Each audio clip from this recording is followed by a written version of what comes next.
Hello and welcome to our Just Talk, Talk Just panel discussion. Tonight's panel is entitled Christian Nationalism, One Nation Before God. Sponsored by the Center for Social Justice and Reconciliation and the Katie Geneva Cannon Center for Womanist Leadership at Union Presbyterian Seminary. We would like to welcome our panelists tonight, Reverend Cassandra Gold, Managing Director, Power Building Department at Faith in Action International. Dr. Biko Mandela Gray, Associate Professor and Director of Undergraduate Studies at Syracuse University. And Reverend Jenny McDivitt, Senior Pastor and Head of Staff at Shandon Presbyterian Church. Our moderator this evening is Reverend Dr. Melanie Jones Quarles, Director of the Katie Geneva Cannon Center for Womanist Leadership and Assistant Professor of Ethics, Theology, and Culture at Union Presbyterian Seminary. Reverend Dr. Jones Quarles, the floor is yours. Good evening, and welcome again to Just Talk, Talk Just, a series of webinars that's sponsored by the Center for Social Justice and Reconciliation and the Katie Geneva Cannon Center for Womanist Leadership here at Union Presbyterian Seminary. Again, for those who are just joining us, I am Reverend Dr. Melanie Jones Quarles. I teach theology and ethics at Union, as well as direct the Katie Geneva Cannon Center for Womanist Leadership. The Just Talk, Talk Just conversations are intentionally provocative, both in title and in content, as we aim to open discussions that are often difficult about topics that are crucial to the church in our very present moment. We believe we cannot shy away from these conversations or keep silent during prophetic moments for our culture. And so as we explore not only expanding our horizons, but also inspiring the church to work toward greater justice and mercy. Tonight's conversation engages Christian nationalism, one nation before God. According to Christians Against Christian Nationalism, a grassroots movement of more than 37,000 Christians organized to fight Christian nationalism, Christian nationalism is often represented or defined as a cultural framework that idealizes and advocates a fusion of Christianity within American civic life. It carries with it often assumptions about nativism, white supremacy, authoritarianism, patriarchy, and militarism. As we prepare for this highly anticipated November presidential election, I'm excited tonight to host a critical conversation with panelists who are engaging tonight the religious as well as the theological dimensions of Christian nationalism and its extreme and subtle manifestations in policy, politics, and public life. Tonight, I am joined by three panelists, Reverend Dr. Cassandra Gold, who is known to many as a pastor in the public square. She is an itinerant elder in the AME, African Methodist Episcopal Church, and serves currently as the Director of Power Building, Managing Director at Faith in Action International.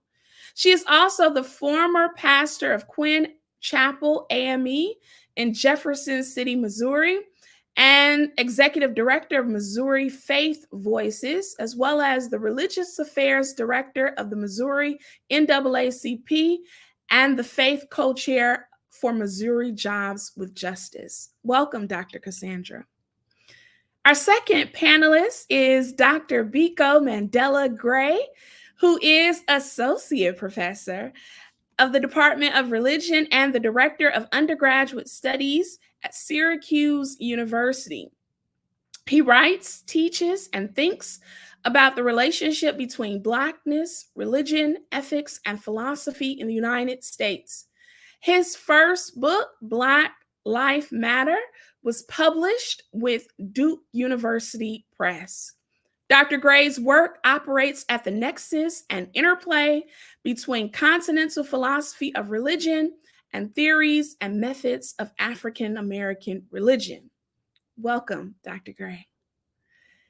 And our last panelist, Reverend Jenny McDivitt, came or is a pastor, senior pastor of Shandon Presbyterian Church, and has been there as pastor and head of staff since May of 2020.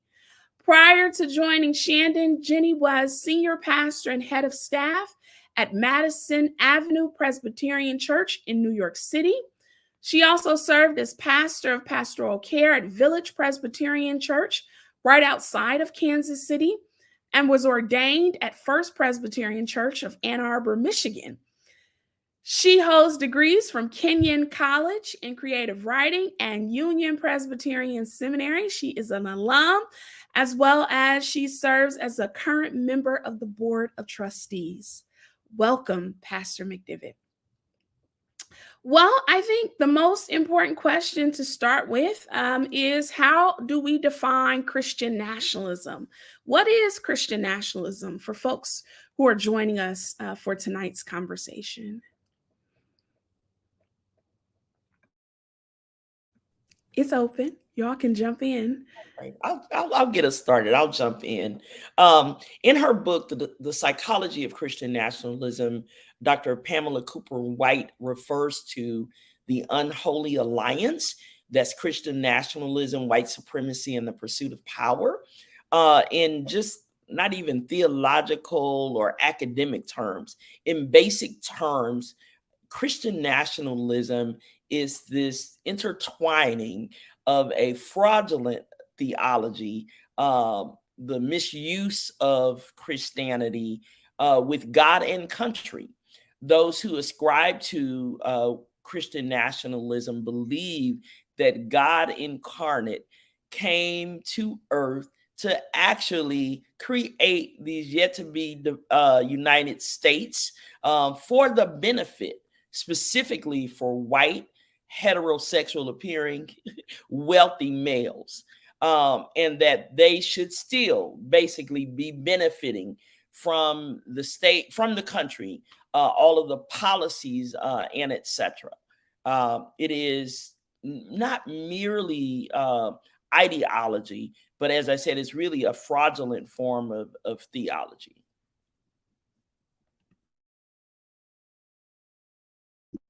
Yeah, I would add to that. When I have talked about this with folks, it's primarily through preaching, and I have found it important to say from the very beginning, if we are talking about this theologically, Christian nationalism is heretical. It is fundamentally opposed to the gospel. And in terms of a definition itself, once we've got that out there, that I think in its simplest terms, it is this belief that the United States was founded as a Christian nation, and it is a Christian nation, and that therefore Christians have the right to run it, and that the government should be empowered to do whatever it takes to keep it that way. Yeah, I don't know if I have anything more to add by way of definition. I think at the end of the day, I think we have to keep in mind there are a series of collective national myths that are operative within the context of the United States. And so one of the things that's, and by myth, I don't mean false. I mean an origin story, a story that allows for us to orient ourselves toward the world. One of those origin stories, I'm not the theologian in residence here, so I'll leave it up to my panelists to talk about fraudulent theology, so on and so forth. What I will say, as someone who studies this philosophically and historically, is at the end of the day, the myth, the origin, the founding myth of this country is that Christians came here for religious freedom. That's the founding myth of the country. I'm not sure it's true. I'm not sure it isn't. Quite frankly, it doesn't matter anymore, because the effect of that particular story, the effect of that particular narrative, is what continues to govern this government to this day, and that is bipartisan. I'm just going to be frank about that. That founding myth that people came for religious freedom, this particular idea that the Puritans came over, and this country is primarily a country that is sort of steeped or emerged out of a set of religious pilgrimages, That's central to the founding myth of this nation, and that founding myth is bipartisan. My point in all of this is that if we're going to think about Christian nationalism, I think we can't forget that dimension of it, that this is steeped in and through every dimension of American life, this origin story that somehow people came here for quote unquote religious freedom. There are a whole bunch of reasons why people came here, one of which was that, but that becomes unimportant in the face of our contemporary moments. And so the one thing I just sort of want to add here is that this attempt to sort of create a nation that is allegedly a city on a hill, as they often used to say, that attempt to create a nation that is or that was and is a city on a hill is precisely the situation in which, or quite frankly, it's an origin story, not simply for, absolutely for benefiting white supremacists, white heterosexual presenting men, so on and so forth. But it is also an origin story that produces a significant amount of dispossession and violence, particularly for Black communities and specifically for Black communities that aren't men, to be cisgender men, to be frank. So that I'll leave it there. I know there's a rambly way of answering the question. If you get nothing else from this, just get that people have told us for years that this country is a Christian nation, and that is a story that people tell. That's the only thing that I really want to say. And the question ultimately is, who benefits from that story? Yeah, I think I want to press that more, Dr. Gray, in terms of like, how might we relate the kind of connections between this kind of roots or historical or history of Christian nationalism or those myths that have fostered white supremacist ideologies? How can we make the connection there? Say it a little one more time so I make it sure. So that myth, how has that myth helped to serve the formation of white supremacy? I mean, this is something that's actually quite crucial, at least for me, in terms of you all. I mean, look, you know, I'll talk about this by way of philosophical concepts. It's crucial in large part because this idea of Christianity in and of itself is a soteriology. It's an idea that it's an idea of salvation. And this becomes this origin founding myth grounds a certain racialized theory of salvation that was operative in the United States from the very beginning. These two things coalesce, whiteness and salvation coalesce and connect and congeal into one another under the auspices of quote unquote religious freedom. Despite the fact that there are indigenous people already here, the idea is that this is the place for salvation. So this founding myth is also a saving myth. But the question for me is always and not whether or not the myth is true or false. It's a story, and that story has shaped the history of this entire country. The question for me is who does this saving story save? Who is meant to be saved by this story? And so to answer the question, how do we might relate the history of the connections between Christian nationalism and this notion of like white supremacist ideologies, I'll be just as blunt as I can possibly be here. And then I want to pass it to my colleagues here. Whiteness has always been associated with salvation and goodness. Always. That's just how the color symbolism of the West has functioned. You think about this when you hear questions between light and dark, right? Lightness is occupied with salvation. And this racial schema or this light schema gets collapsed into a color symbolism that is attached to questions of salvation and damnation. And so here are a group of white people whose whiteness ultimately just means that they are saved, who tell a story about their own salvation coming over here to be free. And that story of salvation requires the damnation and the destruction of a whole host of other communities. I hope that was clarifying. Maybe it wasn't. Yeah. I want to press Dr. Go and bring you into the conversation to talk about how does Christian nationalism really take shape in the public square?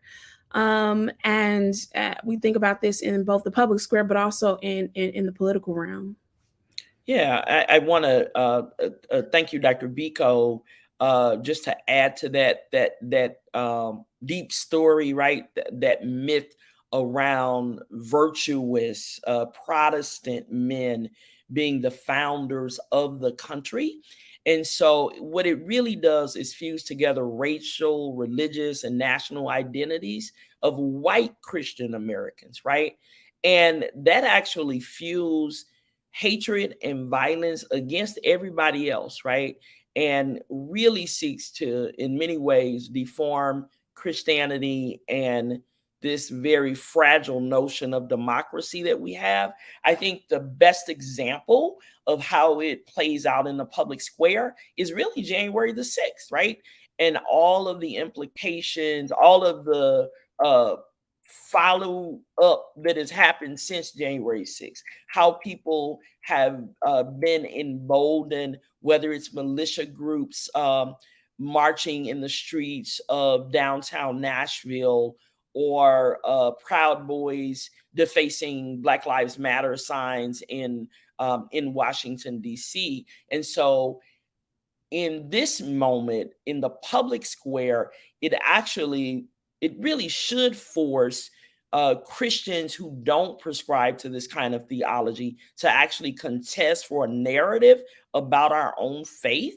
It should. I haven't really seen it in the way that I like to see it, because most often than not, we get that kind of reckless rhetoric from the right, and the rest of us are often on mute and just allowing that narrative of what faith is, going back to what Dr. Biko talked about, that situates Christianity and whiteness over and against everyone else.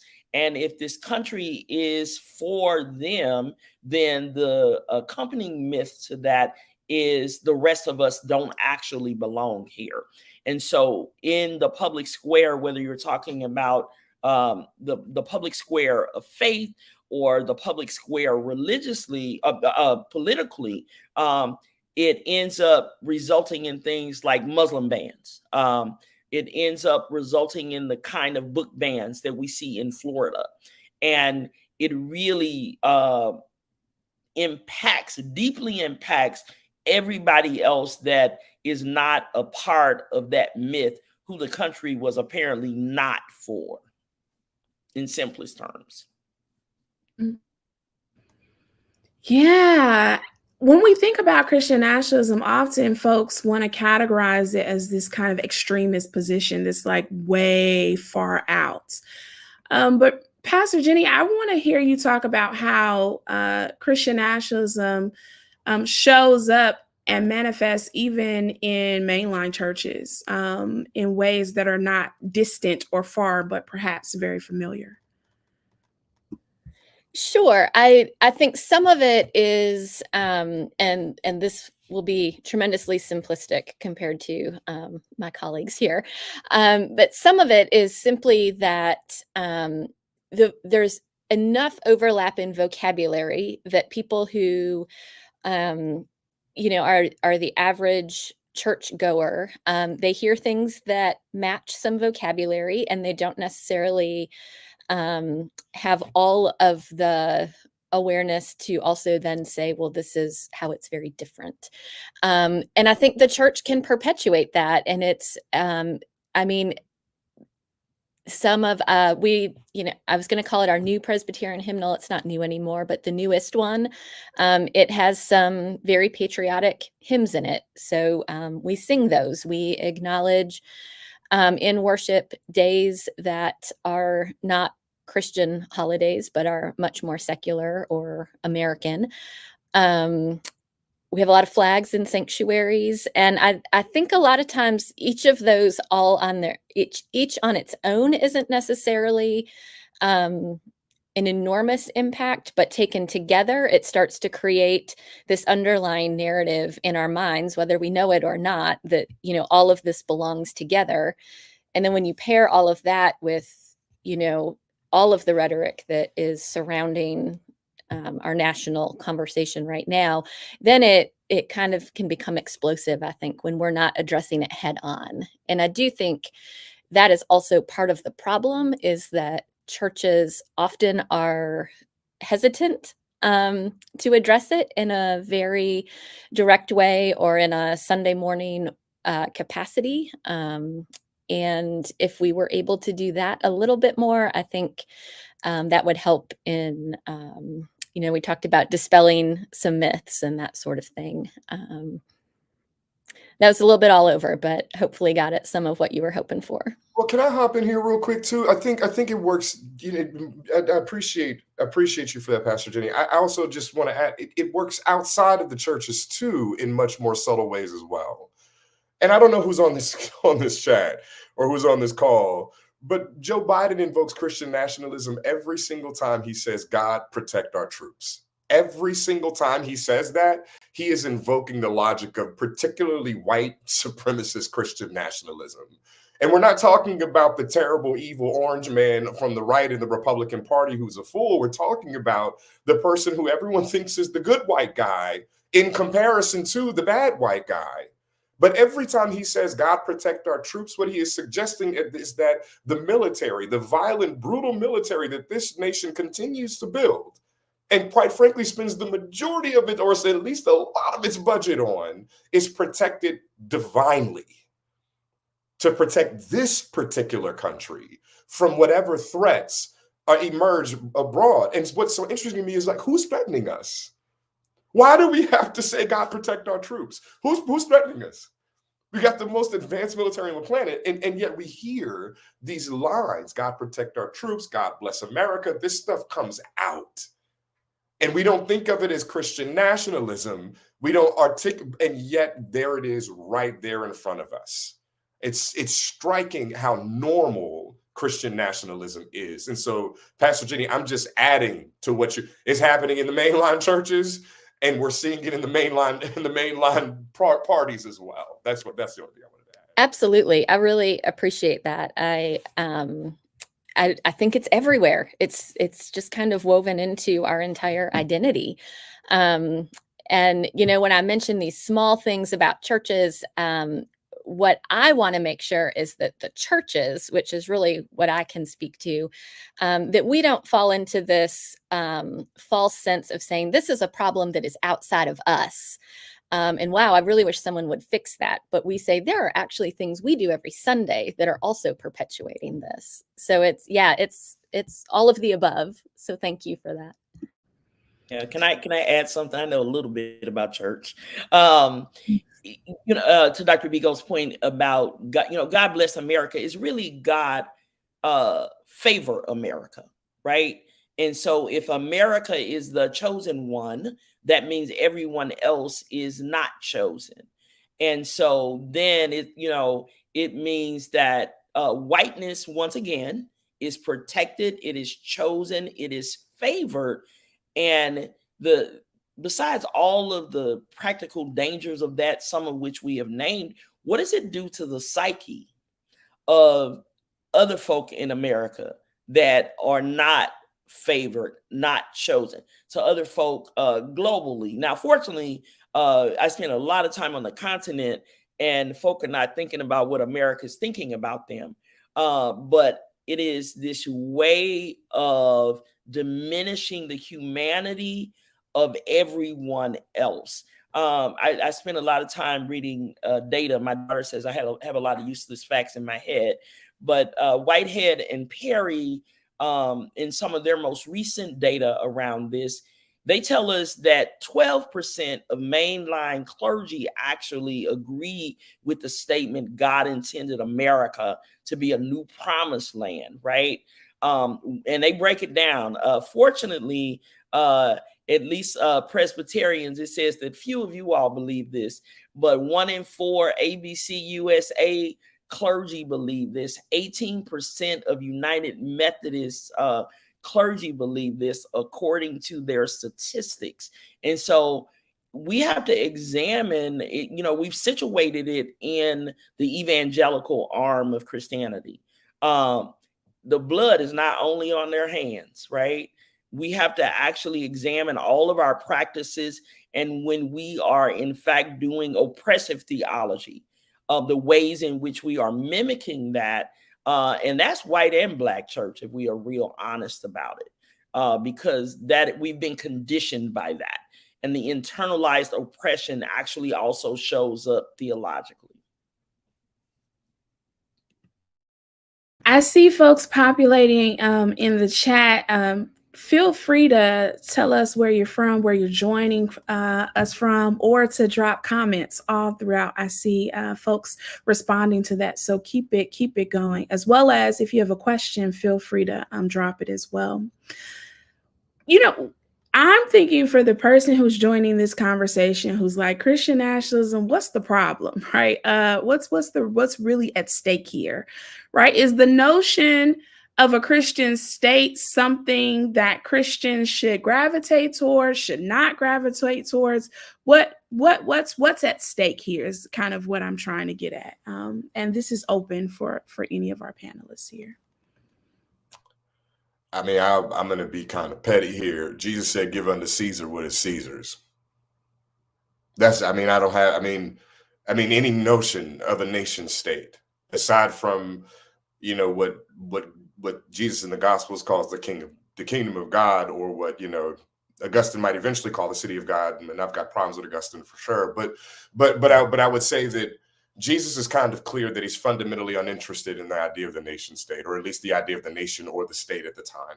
And it's very striking to me. And this is me personally. This is just me thinking about this sort of out loud.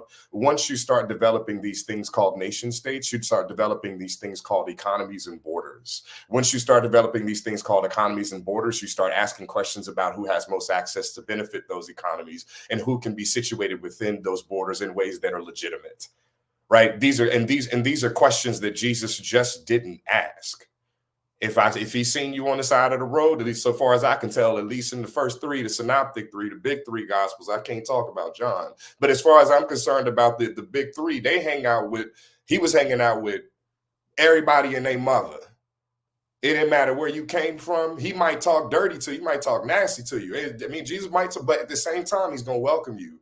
This question of a nation state, of building something here and now that is somehow structured along the lines of a government with a military and a police force and prisons and 2,000-pound dumb bombs. Come on, fam. Like, anybody who's committed to that, I'm not saying you ain't Christian. I'm just saying James Cone got questions. That's all. That's it. I ain't got nothing else. I'm done. As a lover of Dr. Cone, he would not be the only one with those questions in real life, right?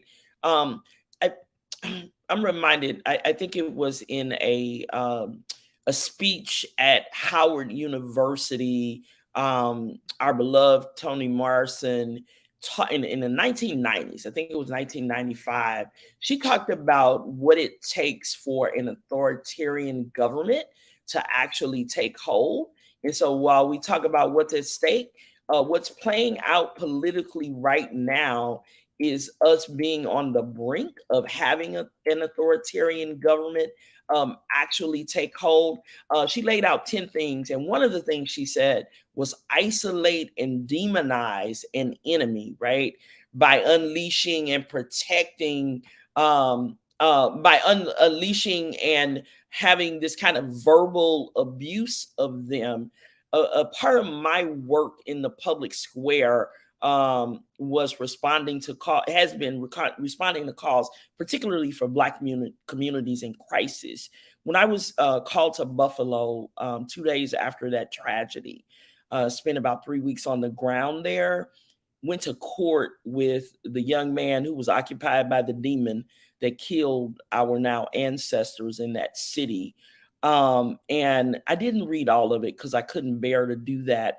But one thing that struck me in his manifesto was him using the song Onward Christian Soldiers. And what's at stake is our very humanity, right? He used that and copied it from the shooter at Christ Church in New Zealand. And so this way in which Christian nationalism, again, puts Christianity over and against everything else, seeking to dominate and make everything and everybody else the enemy. That's a cute little Christian song, right? That sometimes we even have kids singing back in the day at church. But when the enemy becomes those who are not cisgender white wealthy men, then what, right? And so we basically, everybody on the screen would be the enemy. And that's what's at stake. And there are also studies, Philip Gazorski says 40% of them are prone to violence. So bloodshed is at stake. So we have to disrupt this in ways so that we can disentangle, for those of us who are practitioners of Christianity, whether it's in the academy or in the church, but especially in the church where Christian nationalism has been nurtured, right? And has found cover. They found sanctuary in the church. We have to disentangle ourselves and disavow that kind of theology, like disrupt that even within ourselves so that we don't continuously perpetuate it. I think we're right here at this question, so I'm not even going to skip over it. We're just going to jump in because you're already there. I mean, how does the Jesus of Christian nationalism differ from the Jesus of the Bible? I think Biko's already speaking to that, and so are you, Cassandra. But anybody want to jump in to help lay that out a little more plainly? I mean, I think in plainly, they are completely and totally different. I mean, when I look at Christian nationalism, I see nothing of the Jesus of Scripture. When I look at the Jesus we find in Scripture, there is none of what we have come to understand as Christian nationalism. I mean, just in terms of some just direct contradiction, Scripture says God shows no partiality. Christian nationalism, white Christian nationalism, is rooted in racism. Jesus says, love your neighbor, welcome the stranger, make room for the immigrant. White Christian nationalism is holding signs that say mass deportation now. Jesus says, blessed are the peacemakers. White Christian nationalism invokes violence altogether too often. I mean, there's ways to go on and on like that. I think sometimes it is literally as simple as looking at what we can quote from Scripture and what we can quote from seeing it in the news, and we shouldn't stop there. But I think it is that stark of a difference. I'll offer that as a beginning. I don't know my Bible as well as Pastor Jenny does. I'm not even going to sit up here and lie and say that I do. But back in the day, I, took a few courses in Christian history and had to take courses in biblical studies and constructive theology. And one of the things that has always stuck out to me, I think, is this stark contrast. And there are theologians in the room, so I won't go any further in terms of the biblical side of it. But the stark contrast between Jesus' ethics in the Gospels and the kind of hardline household rules that happen in the Pauline canon. And I think in a certain way, the Pauline canon, or a particular reading of the Pauline canon, is actually really influencing the way in which Christian nationalism sort of operates. I think there's a particular interpretation that's happening there. That's the first thing that I'll say. The second thing I'll say about how do they differ from one another, the Jesus of the Gospels, as I'll say, as James Cone might read him, or as Gustavo Gutierrez might read him, is someone who was fundamentally committed to healing those folks who were dispossessed.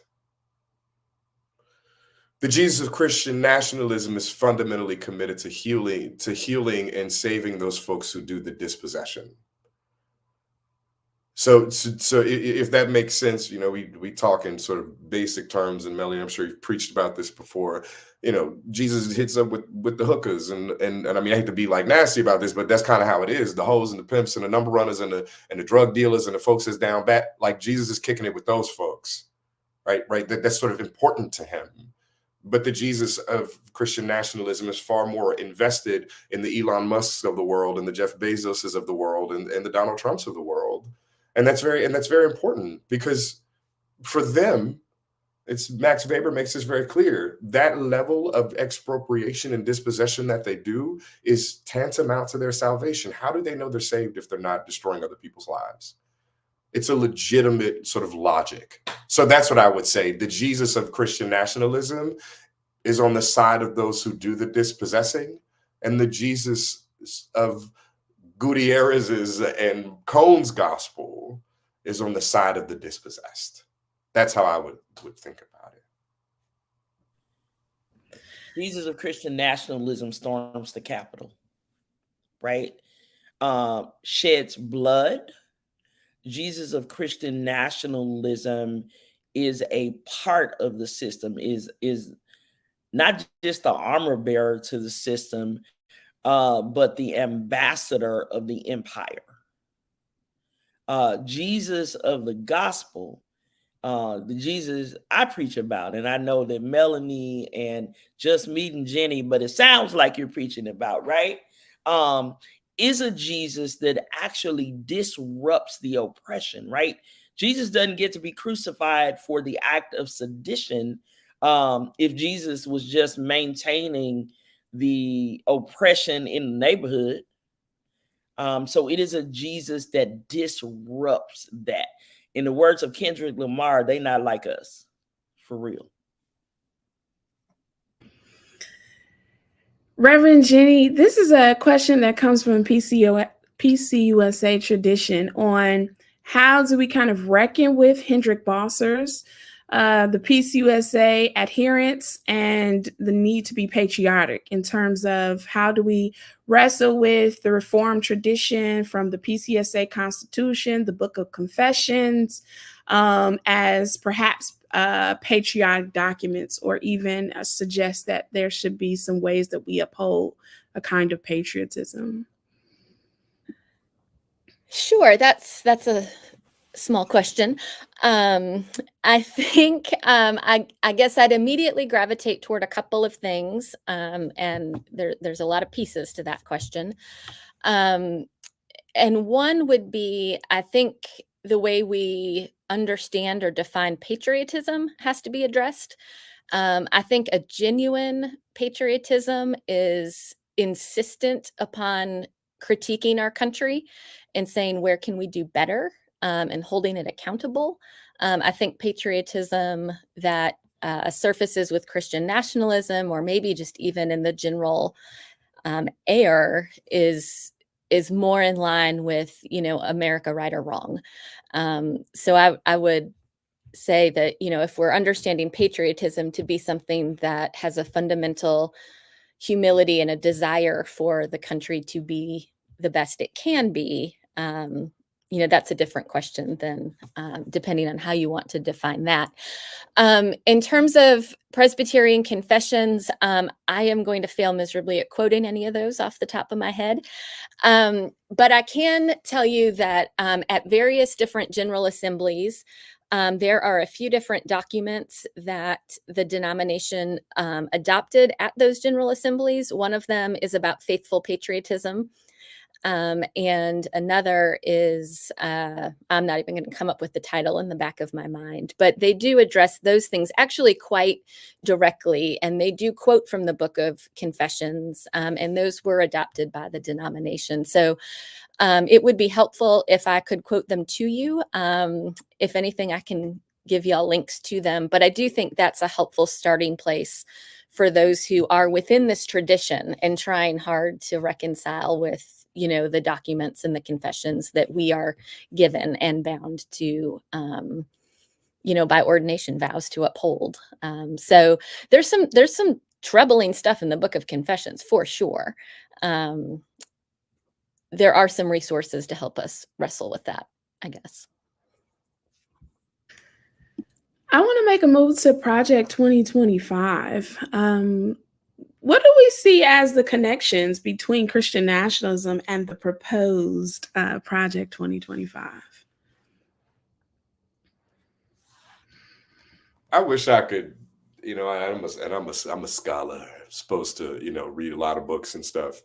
I'm going to be 100% honest with you. Once I found out sort of Cliff Notes version of Project 2025. I hung it up and said, this is fascism. This is sort of straight up authoritarianism. I think the connection between Christian nationalism and Project 2025, to the extent that I understand it, the sort of defunding of the Department of Education, the particular ways in which the sort of excessive, quote unquote, conservatism that would be running rampant through the government, all of these particular things are an attempt to reinforce what my fellow panelists have already articulated, and I have too, which is white supremacy. The connection between both of these things at a very, very basic level is white supremacist anti-Blackness, white supremacy in general, and quite frankly, genocidal white supremacy. The goal here is to eliminate entire communities. I think we have to sort of keep that in mind. That and the only thing that I'll say in addition to this that may or may not have anything to do with Christian nationalism is Project 2025 is meant to work with Donald Trump in large part because Donald Trump is too stupid for it not. Like, they did it because they know they could manipulate him to do it because he's just that stupid. And I'm saying it in that particular way, not because I'm trying to like say something nasty, but the way that Christian nationalism works, so far as I can tell at an epistemological level, is it shrouds you in a sense of narcissistic ignorance, that the only people that matter in the world are you and your kind. And once it does that, the entire world is against you. Hence the book bans, the critical race theory, the rabid, all of these other things. So Project 2025 works to normalize and institutionalize and enshrine what Charles Mills calls an epistemology of ignorance. And Christian nationalism demands the same kind of like obedient ignorance for you to not be able to look around the world and see other people, but for you to be able to look around the world and the only thing that you see are threats. That's what Project 2025 institutionalizes and enshrines, and Christian nationalism theologizes that ignorance, makes it something that everyone can lean into in a very, very real way. I think those two things work very, very, very well together, and this is the problem with Donald Trump, is he's caught up in that world as well, to be honest with you. Not the only problem, but it's one of the many.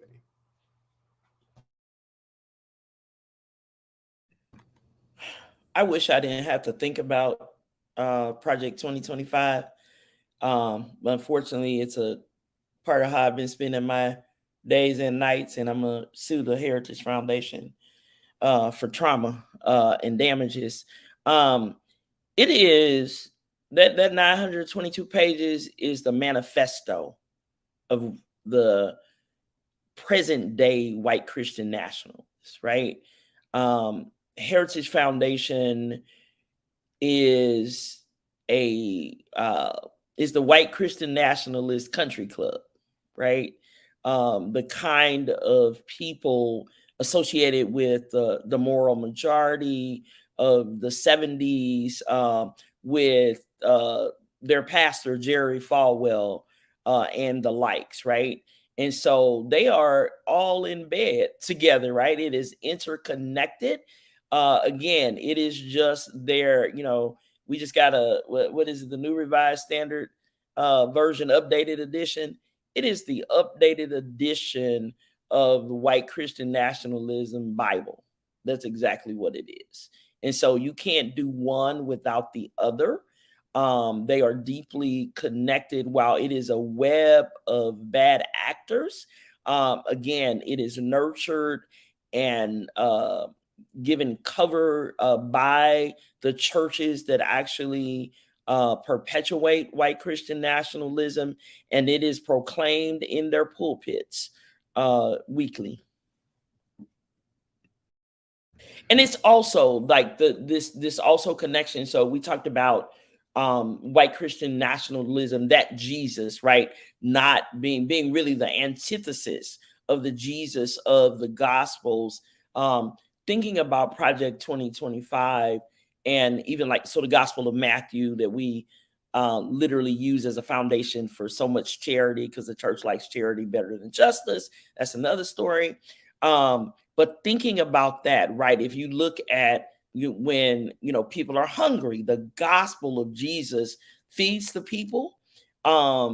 If you're doing justice work, you disrupt the conditions that make that possible. Project 2025 comes and says, what we will do for the hungry is cut safety nets such as food stamps, revoke the visas of agricultural workers who actually get food to your table, right? If you are thirsty and you deserve clean water like all of God's children do, Project 2025 comes and says, we are going to dismantle the Environmental Protection Agency and particularly get rid of the standalone Civil Rights and Justice Office that it has. It didn't get them clean water in Flint. It didn't keep the water from being dirty in Flint, but the people had some kind of legal and federal recourse to go through. Dr. Biko said it. It dismantles the Department of Education, which puts more than 800,000, last year, 822,000 Head Start students were funded by that department. What do families do then, right? And so everything that you need, right, it rounds up immigrants on day one, gets rid of TPS, temporary protection status, for people from Haiti and 15 other countries. And so everything that we are taught in the gospel, Project 2025 comes to dismantle that. I see a comment here from Sweetheart, or a question from Sweetheart 704, who says, if we take away our military, police force, detention centers, then how do we who currently live and protect ourselves from other countries? How do we, I guess, still live and protect ourselves? This is in response to the comment, God bless our troops, and our discussion about the militaristic police and military. Biko, you want to take a stab at that? I'll try to be brief here. I don't like calling myself a radical because I'm not quite sure what that label means too much anymore. What I will say is that without some kind of profound shift in imagination, we will never get to a situation or a position or a context or a world in which different realities are possible. That sounds abstract, so I'll be blunt about it. The reason why we feel the need to protect ourselves from other states, which is the same reason that people think that they need to protect themselves from other people within the country. And the reason, and so in other words, the same logic that governs the military as a protection force, a force that defends the country, is the same logic that undergirds the idea of the police as protecting and serving. And so for me, the question is ultimately, what are the logics that make this idea possible? What are the structures, the logics of thinking, the feelings that people feel that they think that police officers domestically actually provide safety when statistically and empirically they don't? Let's just be clear about this. The other part about it is, what are the logics and feelings that govern the idea that the military protects us from some kind of external threats, when actually what they do is dispossess and expropriate other people in service of our own benefit and gain? So the way that I can answer this question directly is, what do we have when all of that goes away? Salvation. We have the possibility of something better, a vision of a life that is not constrained by fear, a vision of a life where people have what they need, a vision where people don't need to be worried about whether or not they need to be protected from others. This is the vision that as an abolitionist, I am committed to. This is the vision that many abolitionists are committed to, because the logics that undergird the military and the police are the very logics that push us in positions to continue to dispossess one another, to continue to treat unhoused people the way that we treat them, to continue to turn a blind eye to genocides where they go, to continue to turn a blind eye to, in the case of police violence, to continue to reach for reform instead of reaching for abolition. All that money that we spend on militaries and police, we could spend on schools, on social workers, on after school programs, on before school programs, on feeding people, on bringing down the cost of living, but instead, because we are governed by a logic of fear, and that's what the nation state engenders, we find ourselves continually worried about our protection and safety. So we did a lot of kind of discerning of the problem, and I want to give folks some tools about how do we resist? Is it just awareness that we need in terms of sharing and learning more and continuing these conversations in our various places and spaces? Or are there some ways in which we resist these very ideologies? What is our response? How do we overcome Christian nationalism? How do we resist this reality or this trend? What are some tools that folks might be able to walk away from with tonight? A first stab at it. I know we ain't gonna get there, but a stab at it.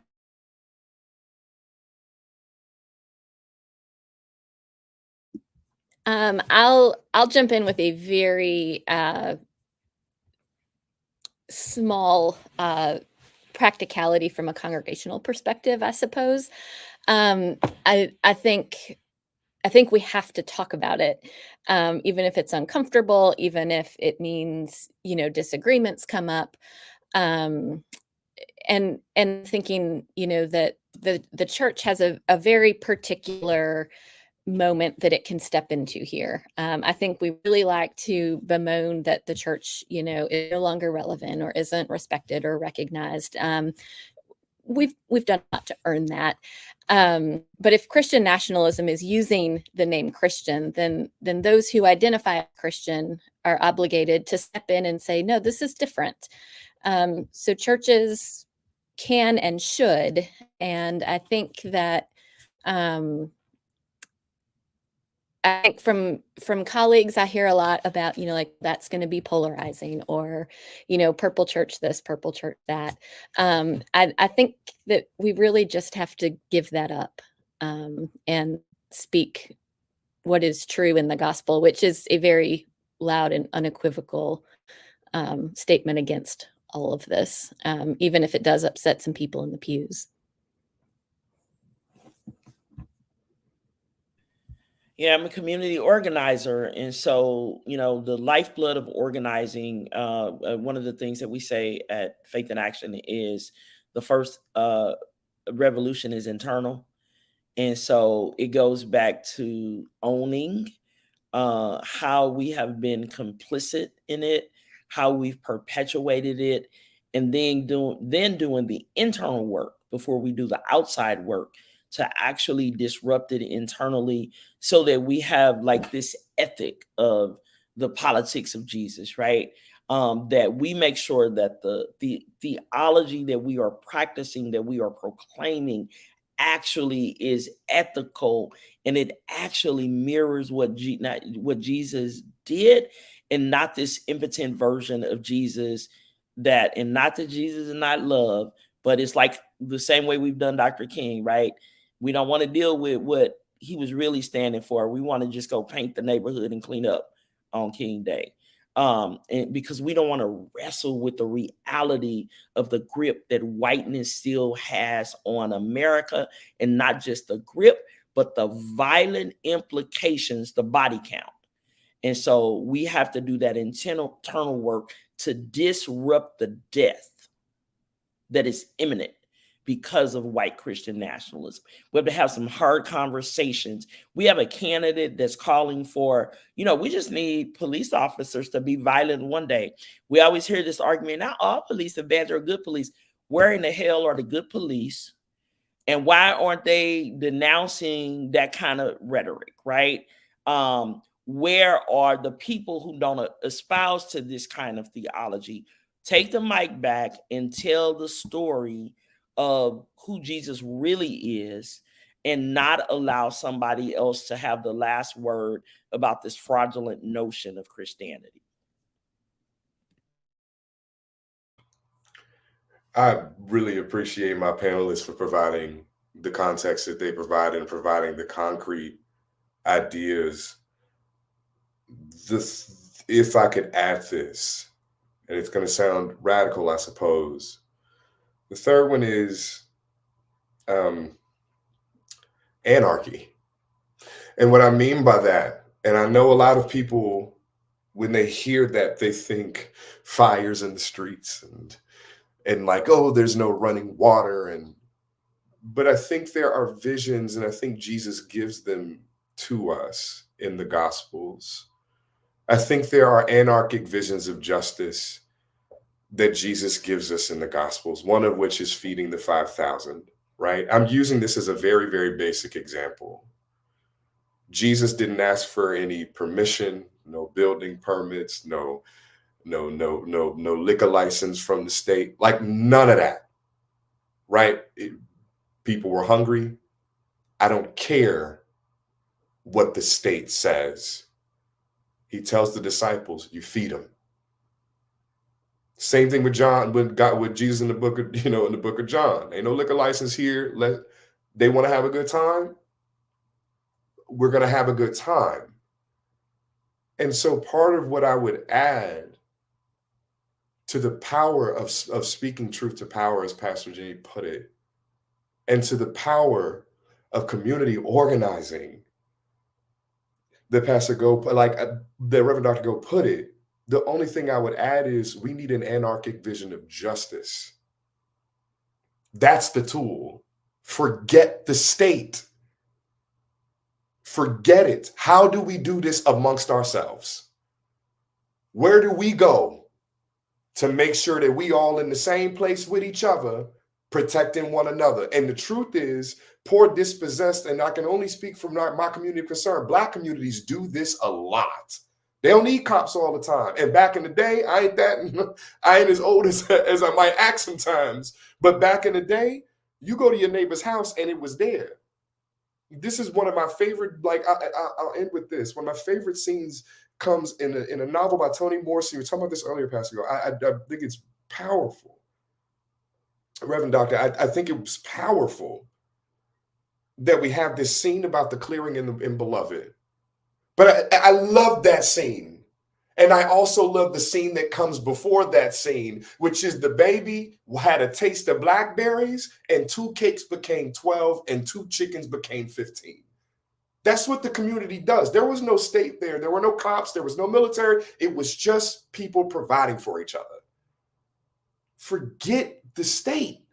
How do we band together to aid one another in the work that we do?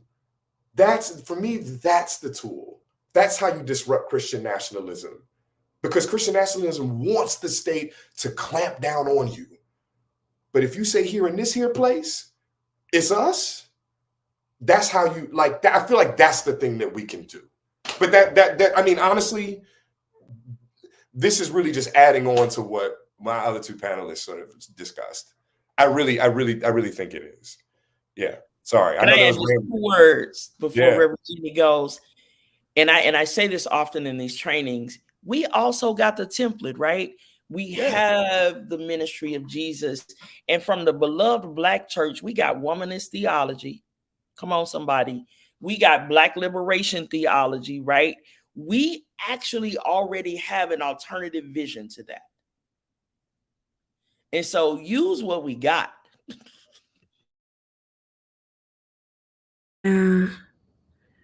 I think that was a brilliant use of Beloved. Cheryl Townsend, Dr. Cheryl Townsend Jilk says it too. Excellent use of Beloved. And when community turned its back, they did not hear the 4 horsemen. Yeah. So many ways to resonate and to pull that in. I know we're at time. Yeah. Jokes for that. They did not hear the 4. Listen. Right? Like, it's something about it, and we think of these novels as fictional, but I think Morrison was tapping into something, because that sermon says, here in this here place, we flesh. I can't tell you about nobody else. And I'm only getting excited about this, and I'm only getting hype about this because I think people miss the radicality of that vision.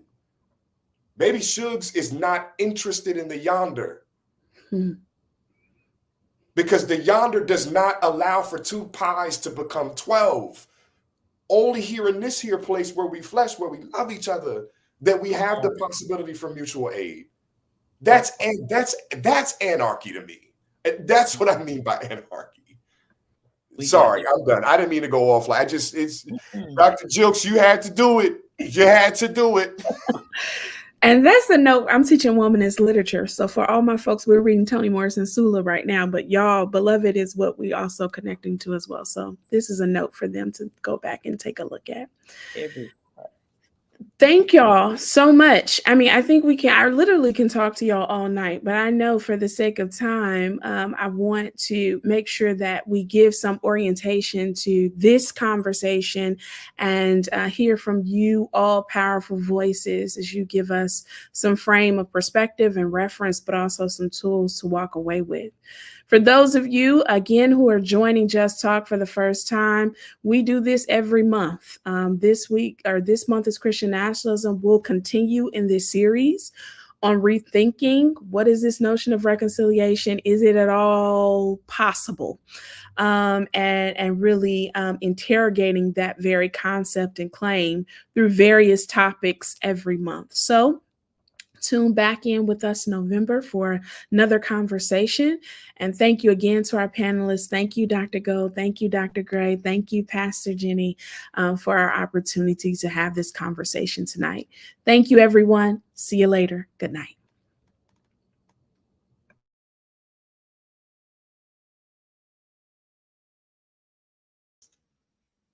Thank you, Dr. Jones Quarles, and thank you all for watching. Our next panel discussion in the Rethinking Reconciliation series will be on building bridges across the aisles of politics and across the aisles of our churches. That will happen on Tuesday, November 19th. The slide is incorrect. This is Tuesday, November 19th, and we hope to see you all there. Thank you and have a good night.